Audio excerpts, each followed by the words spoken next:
Hey, we're back Yes. to your daily interview show. So, what's up, Mike? How you feeling today? Feeling good. We're on our Are you- 8th episode, which is amazing that we've lasted this long. I keep getting surprised that actually people watch our shit. But, I mean, we have to be doing something, right? I guess. Because we're getting big guns now. You know who I got for us today? Who do you have? Ah, it's not a big gun. We're Boo. We're Boo. Yeah. So, what's up, Paul? How you doing? I'm good. Yeah, it's like, almost 8 o'clock in the morning here. Haven't slept, but another day in the life. Cool. I keep forgetting you live in Hawaii. So it's like, we did interview some Australians the other day, and it was like 3 a.m. or something. Yeah. The world is funny. So, are you excited to talk some movies with us? Yeah, this should be fun. Nice. I'm gonna try to keep it a little varied. I'm not gonna try. I'm as little crossover as possible with the questions, so I tweak the answers a little bit to make for more interesting conversation, I think. Okay. Perfect. Let's get into it right away.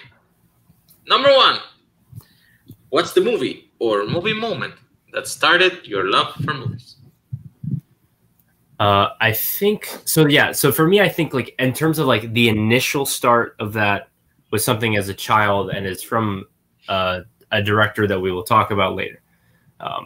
But for me, the point where I went from liking movies to really loving movies was in 2012. And it was when I started getting into more sort of independent movies. And funnily enough, the new movie for me is from the director of the acclaimed The Book of Henry, is Colin Trevorrow's Safety Not Guaranteed. Ooh. Which is this little sci-fi film from 2012. Mark Duplass, Aubrey Plaza, Jake Johnson. It's a really cool, small budget kind of adventure thing, and it's one of those. It's like the first indie movie I ever really discovered for myself. And seeing that, and seeing how movies could be made in such a different type of way than what I'm used to. That's the movie. It's got the the Craigslist ad that they respond to on there. But it's a really, really cool kind of indie sci-fi dramedy. There's an interesting take on time travel. The whole thing is this guy posts an ad offering to take people with him through time, and these two magazine workers show up. And yeah, Mark Duplass is this kind of really eccentric, weird dude living on his own. And yeah, it was a movie that I found, and I was like, whoa, this is such a different type of thing than the blockbusters that I'm sort of used to seeing. And I think that's what made me open my eyes to a whole different world out there. And what's what made me pay attention to a lot of different types of movies instead of just the sort of stuff that's thrown in front of me, the most obviously. But yeah. Actually, I really like this pick. I think Mark Duplass is a very interesting actor. Every time he makes something, even it's a movie or that TV show called Togetherness that lasted very little. Yeah. Watched it. It's always pretty fun. Also, Creep is amazing. Yes. Yeah. Really good. Jake Johnson is also very funny and underrated actor. I guess because he was a New Girl for so long, people just associate. I think he gets a lot of love now because of Spider-Verse, but I think that before that, he was definitely someone that I think was underappreciated. Definitely. And this movie actually is a fun story because the Craigslist ad that they use here was actually a real ad that somebody actually put, and people made it a meme, and the meme became so big that they made a movie of it. So the one bad thing is this movie being somewhat beloved led to Mike and Dave Need Wedding Dates thinking that Craigslist ads lead to good movies, and that's not always the case, as we saw with the movie Mike and Dave Need Wedding Dates, even if Aubrey Plaza is also in that, funnily enough. Yeah, actually, I really like this movie. I think it's pretty funny, and honestly, I think it's probably Colin Trevorrow's best movie. Oh, for sure. That's why it was crazy to me when he turned out the sort of movies that came after this. I was like, oh, this is this exciting, fun, cool indie director, and then it's like, what? It's Jurassic World. That's a whole thing for another show. But yeah. Okay. Good pick. Question 2. What's the first movie you remember seeing in theaters?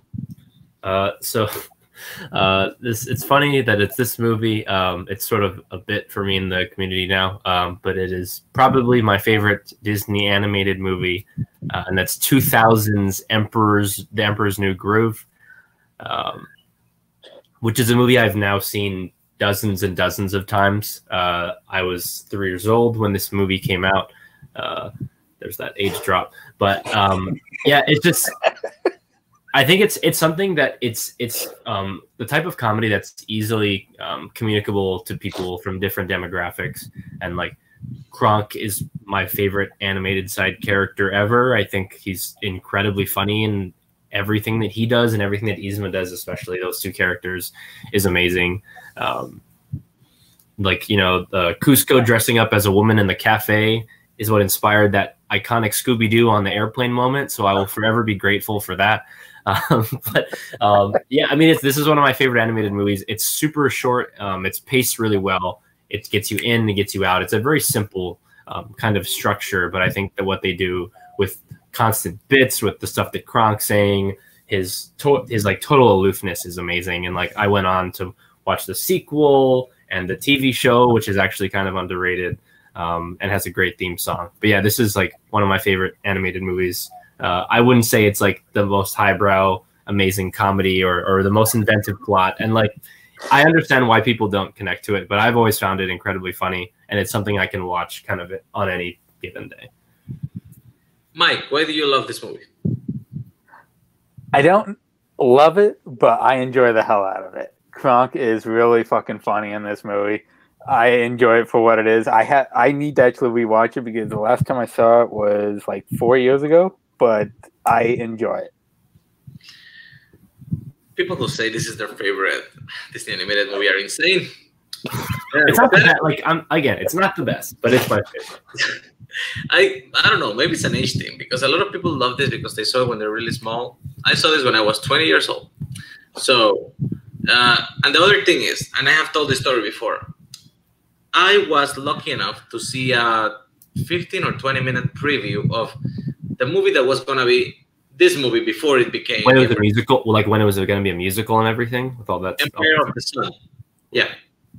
And it was basically a highbrow South American take on the Prince and the Pauper.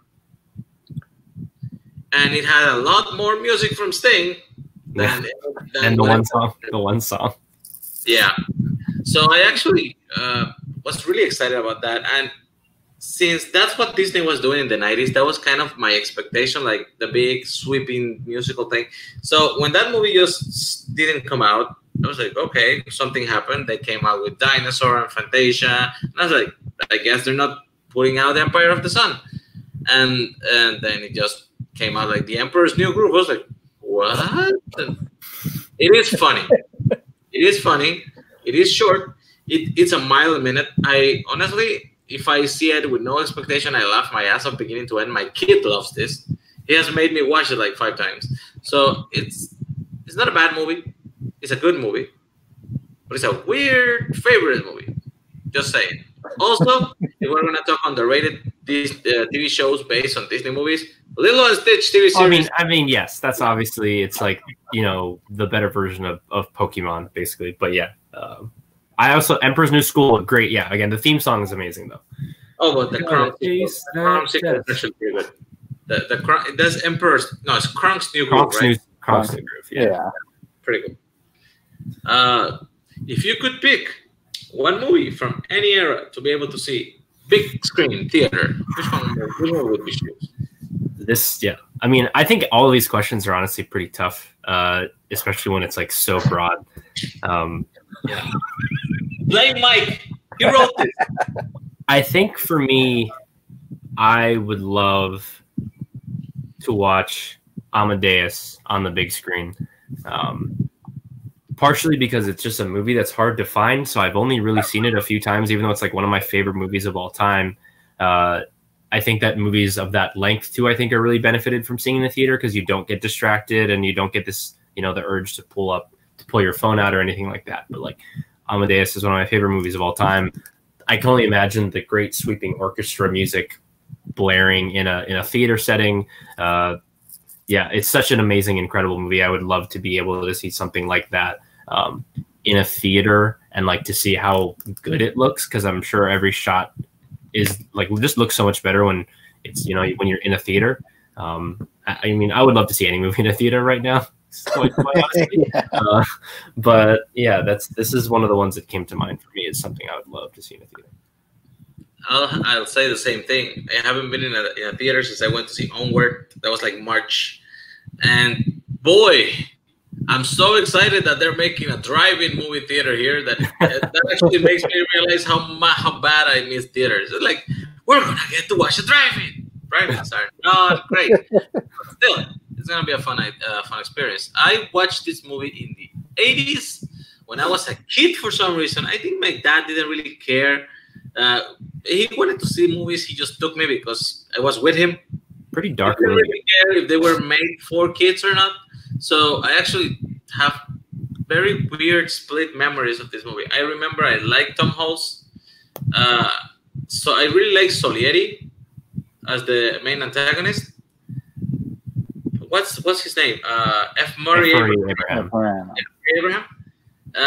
But I haven't actually sat down and watched this movie as an adult. So I guess we probably have to do that. Mike, do you like Amadeus? I agree with Paul with, in the theater-wise, to hear that music would be fucking incredible in the theater. I think that's a perfect movie to choose to go see in the theater. Especially if you've never seen the movie, that is a movie to see for the first time in the theater. I do appreciate that Milos Forman does great biopics, because the two he did in the 90s are freaking awesome, and I love them both. So. Yeah. Did you get to experience physical movie rentals?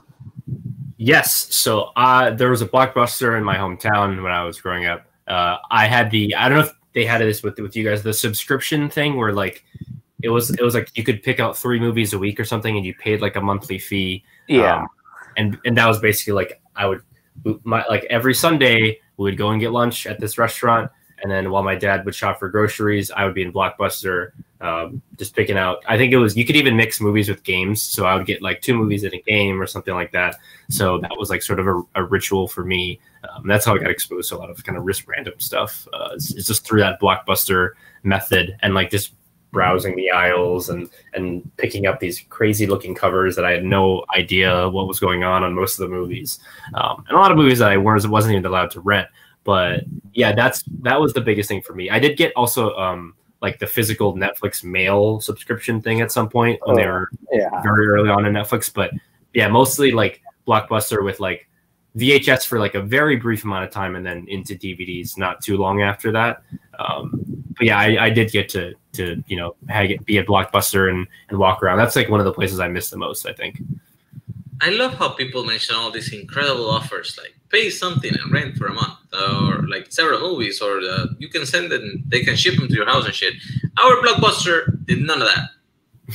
It was just like, you want a movie, you come pick it up. You want it, it's $5. Like, dude, $5, and you have to return it tomorrow. The only good thing we actually had was when I was in college, they had this Crazy Wednesdays things where you could rent up to 8 movies for $0.25 each, but it had to be from like the favorite sections in VHS. So, dude, I got like the Star Wars trilogy for 75 cents. It was good. And you could keep them to a week, I think. That was the best offer they did here. There's some DVDs and stuff that I have that I borrowed from Blockbuster, and then the store closed before I returned them. I still have like a couple, like 1 VHS and like 5 DVDs and like 2 video games or something like that. Where it's just it's got the Blockbuster case and everything, but I mean, who am I gonna give it to? It's like the club. Exactly. So actually, I have my copy of 2003's Peter Pan in the Blockbuster case. It happens, man. So, what's your favorite video store? Blockbuster is the main one that I've sort of been exposed to. But I will say, in terms of and that I've ever been to, Mike will probably know this, but Amoeba Records in LA Yes. is this crazy. So it's mainly a record store on the main floor, and then you go upstairs, and the whole upstairs is a movie selection. So they have a section for like VHSs, like DVDs, and then they have these like crazy like different categories of like like movies by foreign countries. So it has like a whole Sweden section, a whole Japan section, a whole Germany section. There's a whole Criterion collection sort of area where it's like by direct, it's like all sorted by director. They have all these crazy Blu-ray deals. They have like bootleg copies from other countries that you have to use like region-free players to buy. But like the first time I went there, me and my roommate in LA when I was living out there, we spent, I think, 4 hours in the movie section, just walking around, looking at all the different crazy stuff that they had that I had never seen in physical version before. Yeah, that place was mind blowing. So I think like as much as I have nostalgia for Blockbuster, Amoeba Records, which I think is now moving locations. Yeah, eventually. they closed. They're moving down to Sunset now. So that was like a total kid in a candy store moment for me. I have a similar experience from the first time I went to the United States. Everything here, you have to imagine, it's like if you live in a small town that is actually still kind of a city. I don't know if you guys have that, like a middle ground thing. Yeah, that's the best we get. So when I was a teenager, I was really into music, and I liked to buy a lot of CDs. There was this store here called CD Place. And I thought it was the best CD stores in the world because I mean, it's all I had. It was about just half the size of a regular Blockbuster video, and everything was CDs. I was excited for that. Then I went to Florida, and my cousin took me to Bayside Sam Goodies. I peed my pants, dude. Oh, in the store, did they have to like come and clean it up or? Yes. The woman was very upset. They actually had stations where you can test the music, playing the selecting songs with and the headphones, like sitting on the And it was just like 2 floors of CDs from everything. You went to the rock section, it was half the store. Here, the rock section was like half a wall. So when I actually had a similar experience with video stores was when I went to New York in 1999. And I went to Times Square's Virgin Megastore. Dude, it was a freaking full building of movies. I actually spent literally a day there because in the basement, 5 floors below, they had a movie theater. So I went there because I wanted to see a movie. I think it was the Blair Witch Project, actually. So I went there, and they're like, "No, the movie theater opens at 1 p.m." It was like 9 a.m. I was like, fine, I can make time. And I stayed in the store and I just watched things and movies. And then I went to the movie theater. It was the best day ever. Kind of miss it. But I know, I heard they closed, so it's pretty sad. R.I.P. R.I.P. Virgin Megastore in Times Square. I don't know if are there still Virgin Megastores? I'm not sure. I know out here they mainly all closed.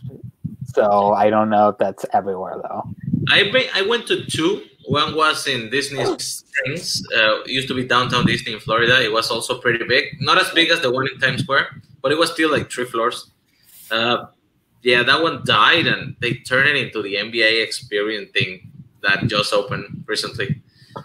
And, so I'm reading here that Virgin Megastores, as of 2015, current operations are exclusively in the Middle East and North Africa, with only 40 stores, nothing in the U.S. or in North America. Oh shit! Yeah, it's pretty sad. I think the one in Times Square actually got turned into a Disney store, which is actually pretty good, but not as good, but still pretty good. So let's move on. Next question. What was the first movie you chose to rent with your own money? This is a funny story actually. So I don't remember because I had a friend whose brother worked at the Blockbuster, but I had another friend whose dad worked there, and I don't remember which one of them was working when this happened. But the first movie that I ever rented by myself was 2004's The Grudge. What a movie! Which is like I think the first horror movie I ever saw. It's one of those weird movies where a director remade their own movie in a different language. But so I remember my friends were all talking about the movie, so I rented it. I obviously wasn't supposed to rent it, but I was able to, and then I took that home, and we all kind of got together in my friend's garage and watched The Grudge, and it was like one of the most terrifying experiences of my entire life. Yeah, The Grudge, it was terrifying, and I remember the sound of the haunted me for months after I saw it. I was like, I'm 7 years old. I probably shouldn't be watching this. Yeah, I was 7 years old when I rented basically like pretty fresh out the theater. Yeah, that was a wild experience. And it's funny that that's the first movie I ever rented on my own, kind of. Is the sound that you refer to the one where the kid opens the mouth and it sounds like a cat? No, it's when the main character. Oh, when the hair appears. Yeah. It's like. Do you like this movie, Mike? It's a fun time. Like I've watched it recently, and it's definitely gone down from what I remember, but I still enjoy it. It's still fun. It's a weird one for me because I don't get into the original part of the story. The kind of the Grudge itself. Like if somebody dies really pissed off, they become a ghost. Yeah. So why was the kid a ghost? Was he pissed off? He was getting murdered. I don't know. It doesn't really make sense. It's the mythology is much more understandable in the original version, which is called Ju-on. By the same director. I actually this movie came after the Ring remake. But that Gore Verbinski made. I really like the Ring remake, and I like the Ring too, even though most people don't. I know these movies, both Ringu and Ju-on, are way more developed in the original. It's Japanese, right? Yeah. I heard they even made a movie like the Ringu versus Ju-on. Oh yeah. Sadako versus Kayako. Yeah, there's a whole lineage where there's like. So actually, it's funny. The Ring 2 was decanonized, and a different sequel was made, and then there's been like 4 or 5 for each of them, and then eventually they met up, the Japanese versions, like aligned with each other, and they battle, and it's not as dramatic or crazy of a battle as you might expect, but it's an interesting and weird movie. I actually kind of want to watch that one because I'm still trying to figure out how that would work. Like, would you make somebody who's cursed with the Grudge watch the tape from the Ring? They changed the mythology around a little bit. It's kind of hard to. You have to. If you see it, you understand what I mean. But it's like a little. They changed it a little bit. Have you guys seen the last Rings movie they made? Like Rings, the one that's just called Rings. Yeah, I did not watch that. I've seen it. Is it a fucking movie? Yes, it's a fucking movie.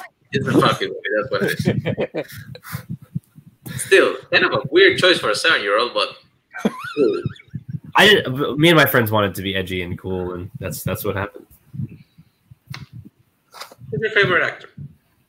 It's funny that you asked this because there is some history here with a certain match that was once played and a certain weakness round. And my favorite actor is the Japanese legend Toshiro Mifune, most famous for starring in a bunch of Kurosawa movies, but he's in a bunch of American movies. He's in John Frankenheimer's Grand Prix. He's in Spielberg's 1941. He's in this movie Red Sun with Charles Bronson. And it's like he's got this really interesting, crazy career where he was not natively an actor, but then he was sort of like a friend of someone else's that sort of came in, and Kurosawa took a liking to him, and they grew this bond. And like he's just such a dynamic force on screen that like anytime he is in the frame, he's what you're looking at. He does all these kind of crazy mannerisms and a lot of his characters are really outlandish, like. Probably like Rashomon and Seven Samurai are like 2 of his most famous roles, and he's this really kooky, crazy dude. But he's also got a ton of range where like he plays, a wise guru in Redbeard and a business executive in High and Low. He's like an incredibly powerful actor and just like someone I love to watch so much. And like he made so many movies that there's always more for me to explore. He's made like over 100 movies. Yeah. There's all of this stuff for me to sort of dive into. He's in this great movie called Hell in the Pacific with Lee Marvin, where it's like there's an American and a Japanese soldier, and they're stuck on the island together, and they can't speak the same language. So there's they don't really communicate by talking. it's all physical and it's all show and not tell. That is a terrific movie as well that he's in. But yeah, my favorite actor, so much charisma. And yeah, just an incredible leading man that's also willing to be sort of a role player in certain situations. But we kind of have a gimmick here when people pick their favorite actor. We're just trying to find a sexy picture of the guy. That's what I knew you were trying to do. Every picture of him is a sexy picture. I'm telling you. You would think I couldn't find a shirtless picture of the guy. I found one, but it was really low res. But still, I still think the guy is a handsome guy. So I can't saying about that. I cannot say I have seen many pictures from the man. Totally. I don't really. I am not really a classics guy, even though I try. Most of the time that I try, I fail. Because I watch even things like are really super famous, and I think they should work more for me. Like I recently watched the Maltese Falcon. Didn't love it. That's one that is I think it's hard because so many noirs after were influenced by it and grew from it. Like that's like 1941. That's like really early in the genre. So like I've always thought like it's good and it's fun and like the dialogue's pretty fun, but that like Maltese Falcon is not. I don't think one of the great noirs. It's like one of the most important ones though. So it's like those are the things. Like I try, but I'll eventually get around to Kurosawa.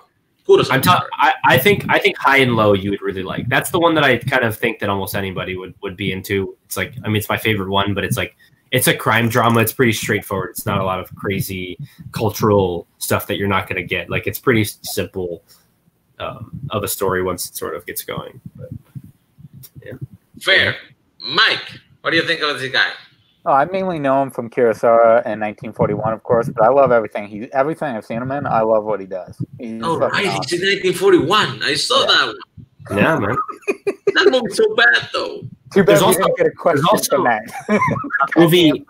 a movie called Midway that he's in, where they dub all of his dialogue with an English voice actor. So it's like like a lot of other people are talking in English, and it's this crazy thing where you can clearly see that he's not talking the lines that are being delivered, but they're straight voice dubbing him with a white guy, and it's like one of the weirdest, most crazy disconnects that you'll ever see in a movie because it's like those classic old kung fu movies, but it's like this is a big Hollywood production with famous like American actors, and it's just they just dubbed this guy's dialogue. It's kind of wild. Sounds pretty racist. Yeah, that sounds about white. We like to sandwich it with famous favorite actress. Famous. So yeah, this was one where I sort of wrestled. I was like, do I want to go sort of old or new? And I decided to sort of go with one of my current favorites. Probably my favorite actress. Probably a surprising one to a lot of people. And her name's Carey Mulligan. Okay. Oh, that's a great pick, actually. She's probably most famous for being in The Great Gatsby. But she's an incredible actress. She's my favorite performance of hers is in this movie called Wildlife, which is Paul Dano's directorial debut. That came out in 2018, which is a really great drama with her and Jake Gyllenhaal. But she's amazing in Shame opposite Michael Fassbender. I think that the way that they play off each other is amazing. She's just an incredibly empathetic actor. I think she's amazing in Inside Llewyn Davis as well. She's a very emotionally aware but also intelligent actress who I think like plays all of her characters with like this level of honesty that I really appreciate. And it's just someone that I think makes any movie she's in automatically interesting, whether or not the movie is necessarily interesting on its own.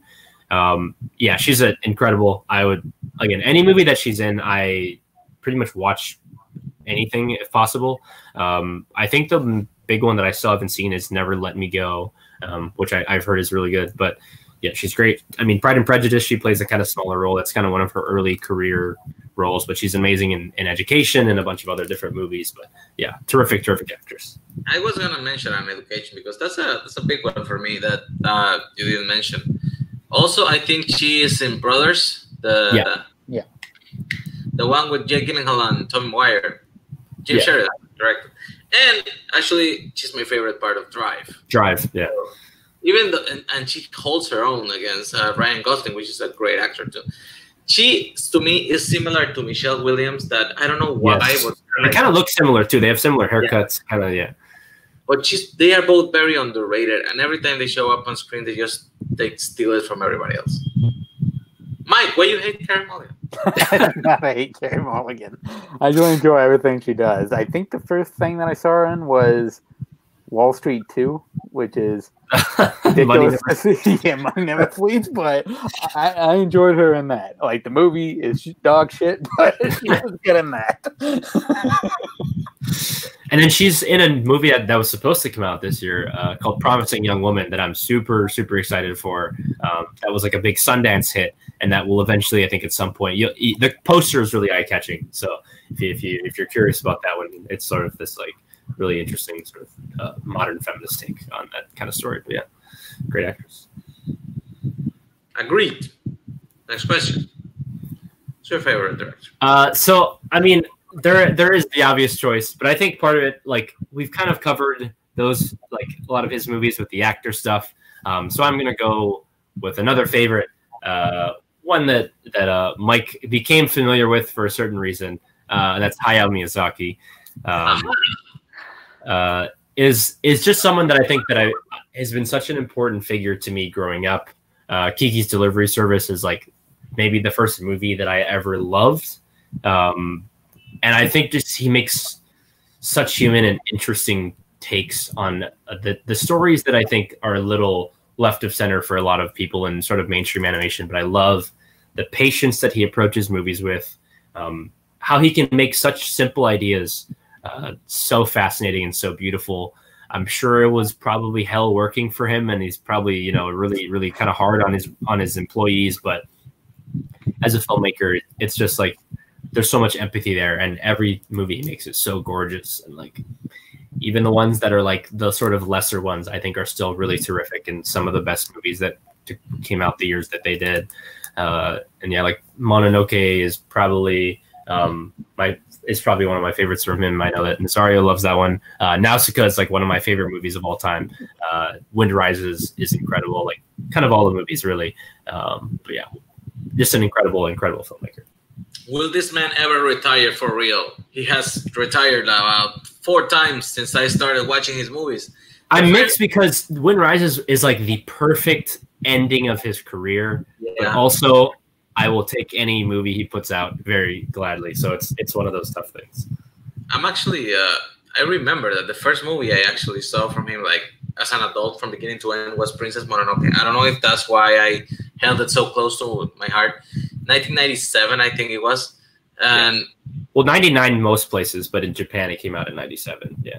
Here it was 90, maybe early 98, with subtitles, was because it was in Japanese. But yeah, that movie like opened my eyes, and the guy who was watching it with me tells me like, yeah, you should see his previous movies because sadly he retired and he's not gonna make anything else. I was like, oh, come on, I just discovered the guy.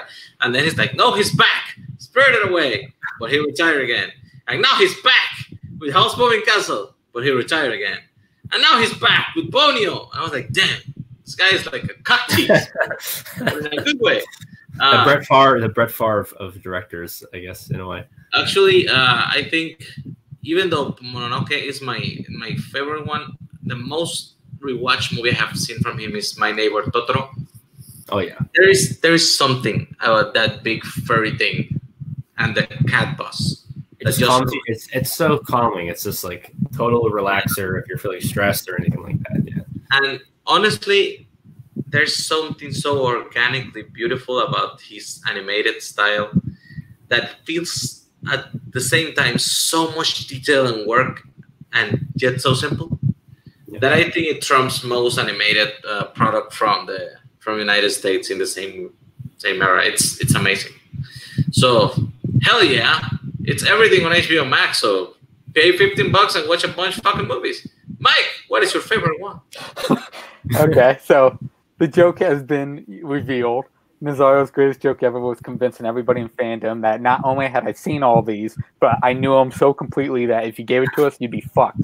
I've never seen one fucking movie from him. And luckily, we never got one question from him in fandom, so I never had to deal with that. But yes, I am actually currently going to start watching them this next week. I have never seen. Are you going to start with the ones on HBO Max? Because there's one his first movie is on Netflix, I think, actually, and it's like I think it's one you would really like. It's a heist movie. It's called Castle of Cagliostro. It's like Lupin Third.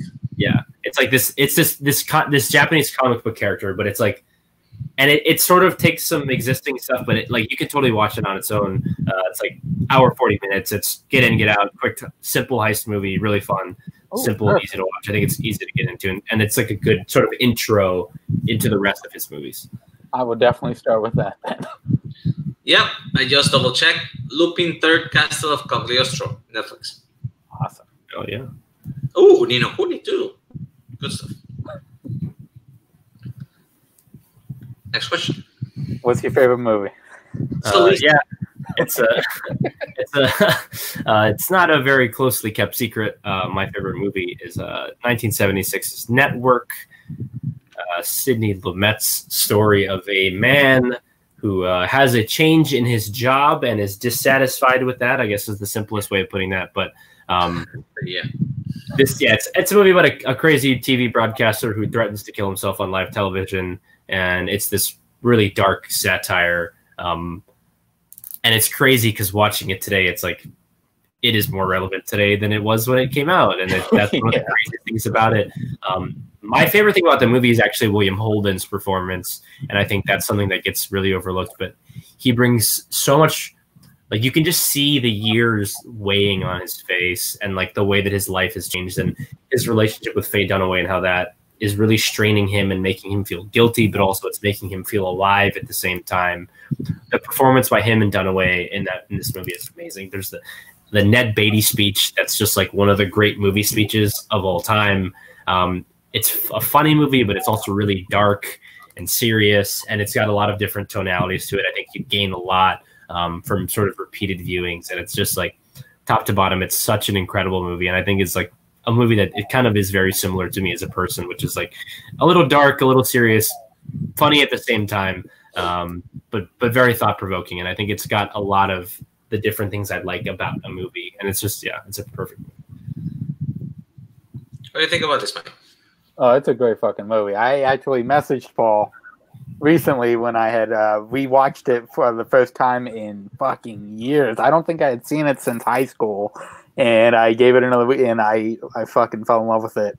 It's a fucking great goddamn movie. That when he announces that he's gonna do it, it is so dark but so comedic. The expression of everyone not knowing exactly what the hell just happened. It's fucking incredible. I love it.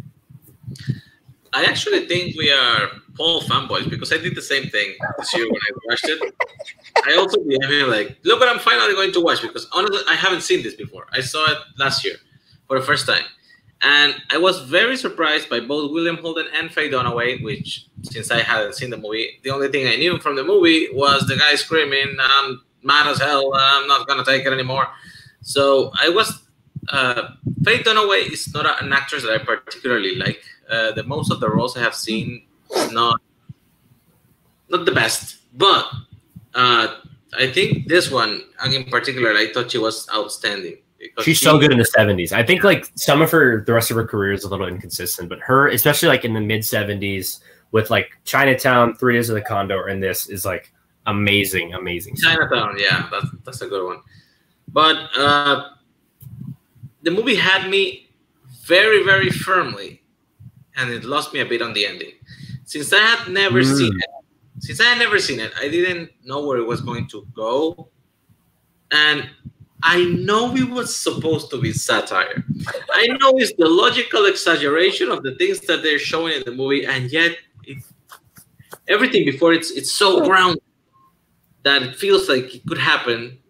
That the last bit, I kind of have a little issue feeling that could happen. Although honestly, probably could, but I don't know. It's just I just think to me that's like the natural conclusion of like this. So it's like this ramp of absurdity, and it's like things are getting crazier and crazier and crazier. And I think when you get to the end, that is just sort of like the cherry on top of the craziness sundae of the entire situation. It's just like, what else could possibly happen? Of course, this is what happens. Fair. The most important question of this show. Spielberg or Tim Burton? This is not close for me. It's Steven Spielberg. I will say he has probably made two. Like, if you were to combine all their movies, like 3 of the 4 worst ones are probably for me, probably from Spielberg, but also like the 5 best or something like that.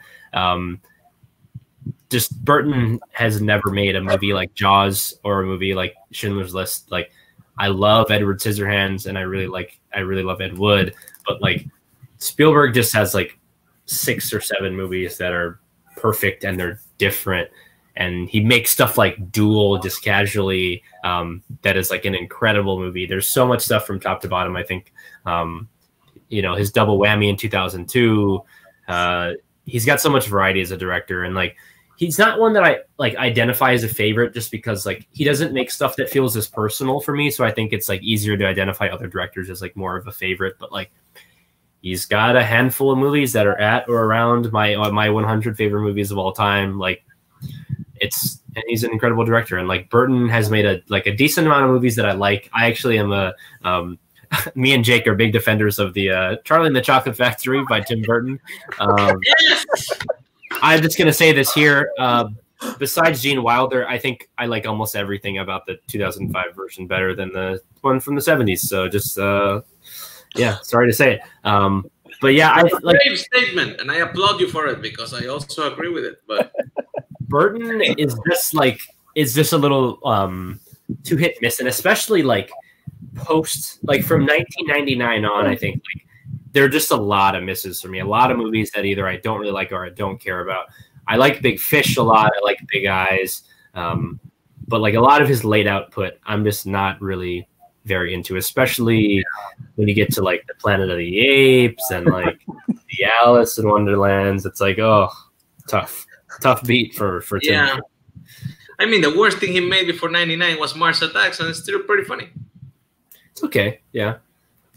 So yeah, I get the whole hit and miss thing. I actually think for me it started later because 2001's Planet of the Apes, yeah, it's not great by any means, but still, no, it is not great. It is very much not great. Yes, that is correct. I still really like the apes effect and most of the ape acting. I don't like the humans, but he made a couple of good ones after that. Even Charlie and the Chocolate Factory up until about 2007 with Sweeney Todd. And after Sweeney Todd, it's just been like something. But fair. I guess I'm never gonna get a fucking Burton vote. I'll keep on the show until I fucking get one. I don't know. You'll get one eventually. Somebody will be brave enough to do this. Kurt Russell, yes or no? Obviously, the answer is yes. I really was tempted to be the first person ever on the show to say no, but I feel like that would just be disrespectful, and I can't quite do that. It's funny. I think that for me, Wyatt Russell is more of an actor that I connect to on a personal level. But I mean, Kurt Russell is an incredible actor. He brought me good fortune on the Schmodown once upon a time. Aside from the fucking boat and Captain Ron, that happened. But yeah, like he's just a super fun, great actor. I think he's best. I think like Carpenter understands him best, and there's certain other roles obviously that he's good in. Like I really like Tequila Sunrise, which is kind of this very very 80s kind of thriller, dark thriller kind of movie. But I think that's when he's best, and also Fox and the Hound is really good. So yeah, he can do a lot of different. Back to the thing, it's also great. Bruce Campbell, yes, no, or groovy.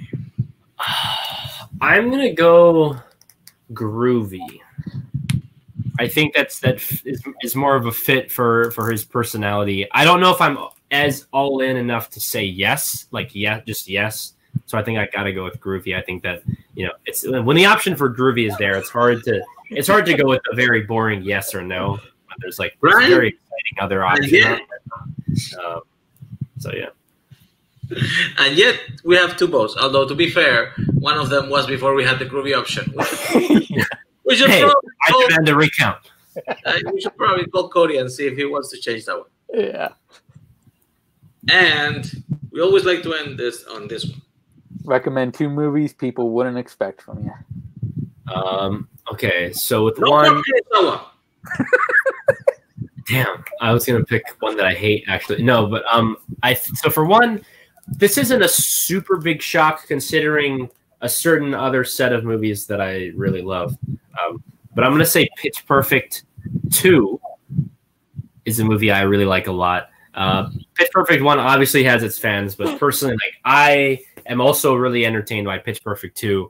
I love Haley Steinfeld, so I love her addition. She's so delightfully awkward, and it's a movie that certainly has, you know, it sort of fits and starts. But I think that like all of the acapella bits, I think are really entertaining. I love the side plot of Becca interning with Keegan Michael Key and doing the Snoop Dogg Christmas album. Yeah, I like the musical performances are really what take it. I love the riff off in this in David Cross's Weird Basement, especially the random cameo by the Green Bay Packers offensive line and Clay Matthews. Yeah, it's a fun movie. It's nothing that's too substantive, but I enjoy it a lot. It's a movie that I would just chuck on for whatever reason. I honestly haven't seen this one. I liked Pitch Perfect 1. I saw it basically because I had nothing else to watch one day and it was just on TV. But I mean, I liked it enough to like it, but I wasn't really interested in a continuing story of the Bellas. I know there are 3 now, right? Yeah, it's funny because I really liked the first 2, but I never saw the third. I think part of it was just everything I heard about it seemed like such a train wreck. Like apparently there's a whole thing where they become spies, and it's like, yeah, and they're going against regular bands, which is like that's not the point of the whole thing. It's just like I decided to just tap out after 2. I just figured they were going to space or something. Mike, that's in 10. That's in 10. You like this one, Mike? I like it. I don't love it. I like the first one better. But I do agree with Paul with the David Cross scene is fucking hilarious. And seeing Michael Key scenes are incredible. And those are 2 of my favorite parts of it, are those 2 sequences. Other than that, I think it's okay. But it's definitely a Paul pick. I definitely consider it. Really? That's interesting. Yeah, I thought I was being a little surprised. Because of your High School Musical 3 love, I went, I was wondering when something was going to come. I like the first song in High School Musical 3 when they're in the basketball game, but I don't remember anything else about that movie. So yeah, we won't hash that out for another time. What's the other movie? The other movie is a movie that I think most people think is pretty terrible in a franchise that has a lot of ups. Well, not a lot of ups, but ups and then a lot of downs. And that's Star Trek Insurrection. This is a movie that often gets clowned on for some of the sort of silly content that's in the movie. I just think it's a fun hang. I think it's really fun to just be on the Baku planet. I personally like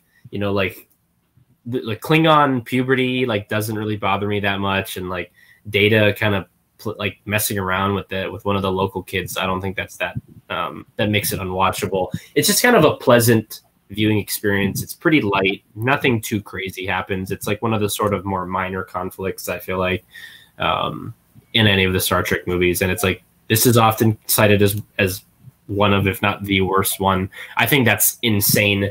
I think that if anyone thinks that Insurrection is worse than Generations or the motion picture or The Final Frontier, I don't know what the hell you watched. But yeah, I think it's a pretty fun movie and one of the most fun experiences personally that I've had in the Star Trek kind of universe. You like this one, Mike? I saw it when it first came out. I do not remember anything about it, so I can't really say anything. You don't remember the Sona on the Baku? No. I went to see this one in theaters. Pretty excited. I never actually saw the original Star Trek movies because even I was too young for that.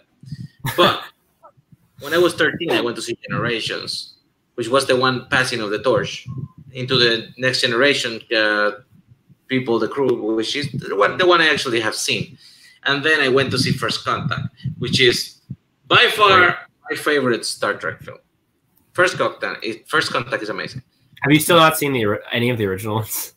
I have seen the motion picture, which is actually better than people give it credit for. No, it's so boring. I saw Wrath of Khan, which I think is overrated, and I saw it for trivia purposes last year. Haven't seen The Search for Spock. I have seen The Voyage Home, which is love. That is my favorite one. It's so good. That's my second favorite after First Contact. I haven't seen 5 or 6, and then I saw the 4 movies of the Next Generation, and I have seen the first 2 of the Kelvin timeline. I haven't seen Beyond yet. So, yes, this was not a bad movie, but it was a disappointing movie. I felt it was such a step down after First Contact that it kind of soured me for a bit, and I didn't really go to see Nemesis in theater either. I went to see Nemesis. I actually saw Nemesis, rented Blockbuster Video later when it came out. And Not great. Not great. This is better than Nemesis. I don't care what people say. Tom Hardy's good in Nemesis, but this movie is better than Nemesis. I think I absolutely agree, as you heard. But yeah, overall, again, F. Murray Abraham, great as the leader of the Sona. And the twist with what they reveal the relationship about the Sona and the Baku being is actually pretty interesting. So, not that bad. I mean, it's a weird pick, but it's not bad. That's the point, right? Yeah. Fair. You definitely did it. So, interesting episode. You didn't go everywhere I expected you to go, but I mean, you got to zag. You got to just a little zag. Sig and zag. This is Blockbuster Video. On call to an interview. This was Paul Primetime Oyama. Thanks everybody for watching. I'm pretty sure this is gonna get a lot of views because this guy is pretty popular. Yeah. Like 2 more than usual. See you next time, guys. Thanks for sticking around. Thanks to Mike. Thanks to Paul for answering some questions. We got questions. That's what I do.